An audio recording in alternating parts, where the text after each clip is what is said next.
Hello guys. Welcome back to my channel, Writing Practices. Today, we are going to learn how to write a Child Care Authorization Letter. What is an authorization letter for a child care? A Child Care Authorization Letter is a formal document in which a parent or legal guardian grants permission to another individual or organization to temporarily care for their child. This letter typically includes details such as the child's name, the authorized caregiver's name, the duration of the authorization, specific instructions for the child's care, and any relevant medical or contact information. It serves to ensure that the caregiver has the legal authority to make necessary decisions for the child's well-being during the specified period. Here, Writing Practices will show you how to write a Child Care Authorization Letter step by step. Check this out. First of all, you need to write your full name.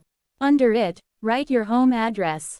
Don't forget to include the number, street name, city, state, and zip code. After that, you can write the date of the letter. Use the format of month, date, and year. And now, write the information about the recipient.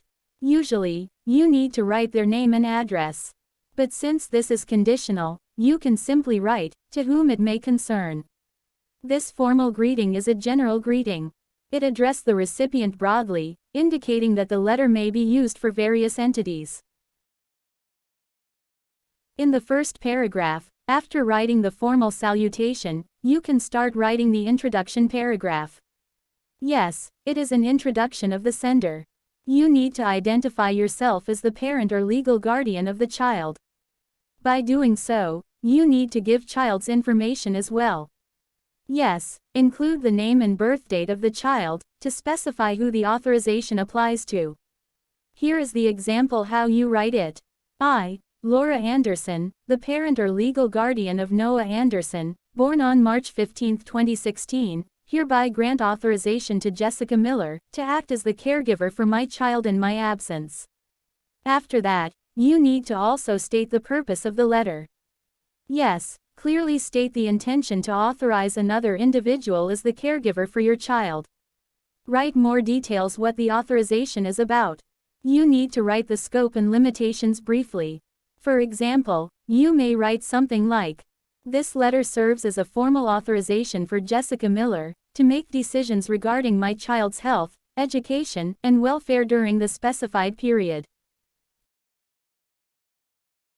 In the second paragraph, this is where you write about authorized caregiver details. Here, there are some information that you need to include, such as name. Provide the full name of the person being authorized. Relationship to child. Specify the relationship between the authorized caregiver and the child to establish trust. Contact number. Include the caregiver's phone number for direct contact. Address. Provide the caregiver's full address for verification and additional contact purposes. You can write these all in the bullet points. And here is how you write it. The details of the authorized caregiver are as follows. Name, Jessica Miller. Relationship to child. Aunt. Contact number, 555-678-1234. Address, 456 Maple Avenue, Apt 2B, Seattle, 198102. In the third paragraph, you need to write the authorization period and scope. Mention the effective dates. In this section, state the start and end dates of the authorization period to define the time frame. For example, the writer here stated, "This authorization is effective from November 1, 2024, to February 28, 2025. After that, you can continue by writing all the details about scope of authorization.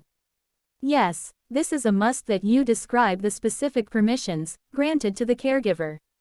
They may be including making medical decisions, enrolling the child in activities, and handling school pickups and drop-offs. You should mention them all one by one and make everything clear. For example, the writer here detailed, "During this period, Jessica Miller is permitted to." In the first point, the writer stated that the authorized person can make medical decisions for my child, including but not limited to consenting to medical treatments and procedures in case of emergency. Second point, Enroll my child in educational programs, activities, and make decisions regarding my child's participation, in any event that Jessica Miller deems appropriate. In the third point, authorize my child's pickup and drop-off from school, and any extracurricular activities. Of course, you can elaborate the points based on your needs. In the fourth paragraph, this is where you write the limitations and conditions.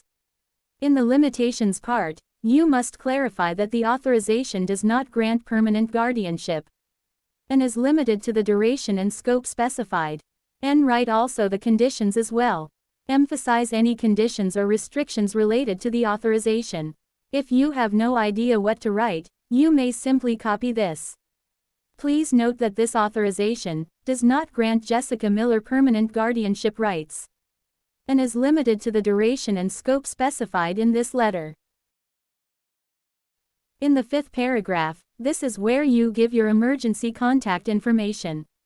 For the emergency contact, provide your contact information like phone number and email address for any emergencies or further clarification. And here is how you write it. Should there be any emergencies or need for further clarification, I can be reached at 555-456-7890 or laura.anderson@email.com. And then, write your trust statement. Express your trust in the caregiver's ability to act in the best interest of your child. For example, you may write, I trust Jessica Miller to act in the best interest of my child, and request that this authorization be respected and acknowledged. In the last paragraph, this is where you write acknowledgement and gratitude. You need to thank the recipient for their attention and cooperation in respecting the authorization. And you can simply write, thank you for your attention and cooperation. Finally, you can close the letter with sincerely. Add your signature, and write your full name under it. So, that's how you write a child care authorization letter step by step. I hope you find this video helpful. Thank you for watching, and see you soon.